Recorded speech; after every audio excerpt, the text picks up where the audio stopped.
तो अब HCV chapter 9 centre of mass, linear momentum and collision, chapter 9 exercises का ये है problem number 3. 7 homogeneous bricks each of length L are arranged as shown in figure. Each brick is displaced with respect to the one in contact by L by 10. Find the x coordinate of the center of mass relative to the origin shown.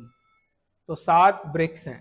कैसी हैं? Identical. Homogeneous मतलब उनकी dimensions भी same, उनका मास भी same, तो identical BRICS हैं.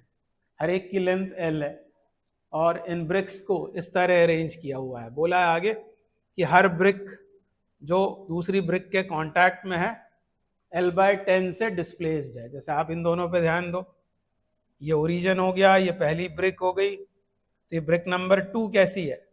1 के रिलेटिव L by 2 इधर खिसकी हुई है. और फिर ब्रिक 3 कैसी है? 2 के रिलेटिव L by 2 और इधर खिसकी हुई है. तो इनकी नंबरिंग कर लेते हैं. 1 2 3 4 5 6 और 7. तो आप देखोगे कि ये ब्रिक 1 का ये एज कहाँ है? ओरिजिन पर है. तो 7 का भी ये एज ओरिजिन पर है. हमको चाहिए क्या है? हमको चाहिए एक्स कोऑर्डिनेट. तो हम सिर्फ एक्स कोऑर्डिनेट पर ही फोकस रखेंगे अपना. जैसे मैं पूछूं कि ब्रिक 1 का एक्स कोऑर्डिनेट कहाँ होगा, तो होमोजीनियस है, मतलब मास पर यूनिट वॉल्यूम, मास पर यूनिट लेंथ ये सेम है, तो L by 2 पर होगा इसका सेंटर ऑफ मास ब्रिक 1 का. तो ब्रिक 1 का centre of mass L by 2 पर होगा, तो 7 का भी वहीं होगा. ये बात आपको समझ में आ रही होगी. तो हम लिख रहे हैं एक्स कोऑर्डिनेट. किसका? X coordinate of brick 1 and 7. 1 और 7 का साथ में लिख लेते हैं. कितना है वो? L by 2. क्योंकि जब हमको सेंटर ऑफ मास सिस्टम का चाहिए होगा, हर ब्रिक का मास और उसका एक्स कोऑर्डिनेट, उसकी हमको जरूरत होगी. m1 x1 plus m2 x2 plus m3 x3 इस तरह से. तो ये एक्स कोऑर्डिनेट हो गया ब्रिक 1 और 7 का. कहाँ होगा वो? ओरिजिन से L by 2. तो ये हो गया L by 2. ये सिर्फ हम एक्स कोऑर्डिनेट की बात कर रहे हैं, वाई कोऑर्डिनेट से हमें मतलब ही नहीं है. अब ब्रिक 2 1 के रिलेटिव L by 2 इधर खिसकी हुई है, तो उसका सेंटर ऑफ मास भी इधर खिसका होगा L by 2 से. जो पहले कहाँ था? L by 2 पर, अब वो कहाँ होगा? L by 2 plus L by 10. हर एक को L by 10 इधर खिसकाया हुआ है. और जैसा 2 के साथ है वैसा ही 6 के साथ है. मतलब एक्स कोऑर्डिनेट ऑफ ब्रिक्स कौन 2 एंड 6, तो वो कितना हो जाएगा? वो हो जाएगा L by 2 plus L by 10. LCM लेके सॉल्व करना पड़ेगा. ये 10 आ गया एलसीएम, तो 5 और 1 6, 6 L by 10 हो जाएगा ये. अब बात करते हैं 3 की.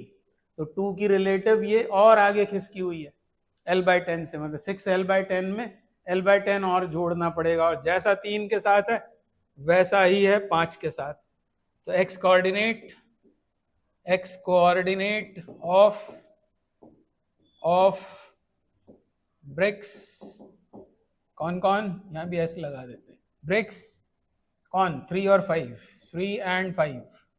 कितना हो जाएगा वो? 6 L by 10 plus L by 10, मतलब 7 L by 10. ये हो गया. और बचती है फिर सिर्फ ये 4 नंबर की ब्रिक. 6 ब्रिक्स की हम बात कर चुके हैं, 7 ब्रिक्स हैं टोटल. तो ये कितनी है? ये 7 L by 10 plus L by 10, मतलब एक्स कोऑर्डिनेट ऑफ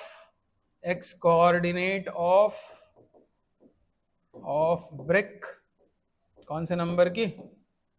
ब्रिक कौन सी है वो?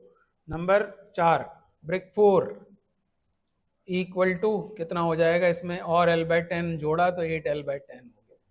तो ये सब के एक्स कोऑर्डिनेट्स निकल गए हैं.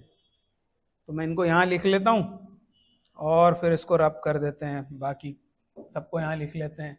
1 और 7, 1 कितने पर? L by 2 पर, और 7 भी L by 2 पर.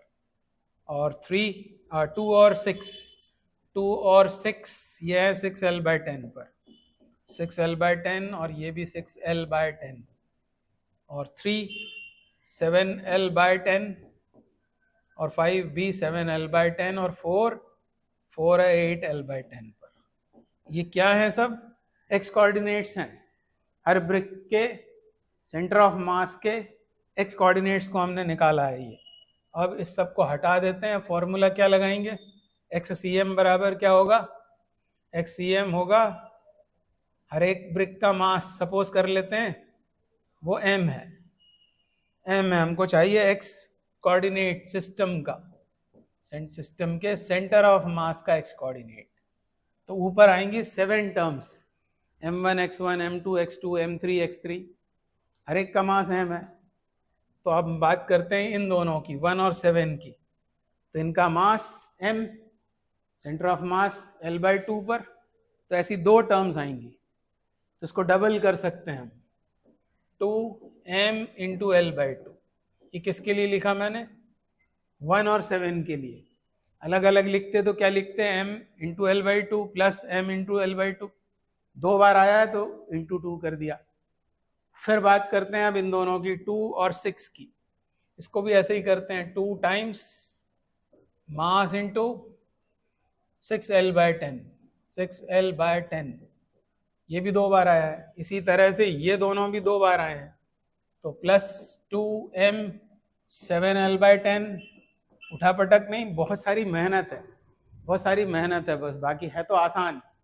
ये निकल आए यदि सब पोजीशंस तो उसके बाद आसान हो जाएगा, और फिर आपको दिखेगा नहीं, इसलिए यहाँ लिख रहा हूँ मैं, बोर्ड से बाहर जा रहा हूँ मैं। तो क्या हो गया, कहाँ तक आ गए हम? 2 2 2, इसकी बात रह गई है, यानी m × 8l/10। ये 4 टर्म्स ऊपर आएंगी, और नीचे टोटल मास मतलब कितना? 7m। तो m की चिंता करो मत, तो कट ही गया, ये 2 से 2 भी कैंसिल हो गया, तो यहाँ सिर्फ बचा l। यहाँ क्या होगा? यहाँ हो जाएगा ये 2 से इसको काट दें यदि 5 बार, m तो हट ही गया है, तो ये बन गया 6l/5, 6l/5 प्लस 2 से ये भी 5 बार काट दिया जाए तो ये हो गया 7l/5, 7l/5। और लास्ट में इसको भी 2 से कैंसिल कर दें, 5 बार ये भी 4l/5, 4l/5 अपॉन 7। m तो काट दिया है कॉमन करके, और बस अब इन सबको जोड़ना है। ऊपर एलसीएम लेंगे तो 5l बन जाएगा, तो 7 और 4 और 6 और 5 सबको जोड़ देना है। 6 और 5 11, 15, 15 और 7 22 हो गई। सही किया मैंने? 7 और 4 11, 11 और 6 11 और 6 17, 17 और 5 22, ठीक है। तो ये हो गया 22l/5, और यहाँ ऑलरेडी 7 है मौजूद, तो बस अब ये काट पीट तो हो नहीं सकती, तो 22l/35 ये हो जाएगा सिस्टम के सेंटर ऑफ मास का एक्स कोऑर्डिनेट। तो ये आंसर आ गया 22l/35। This is the answer.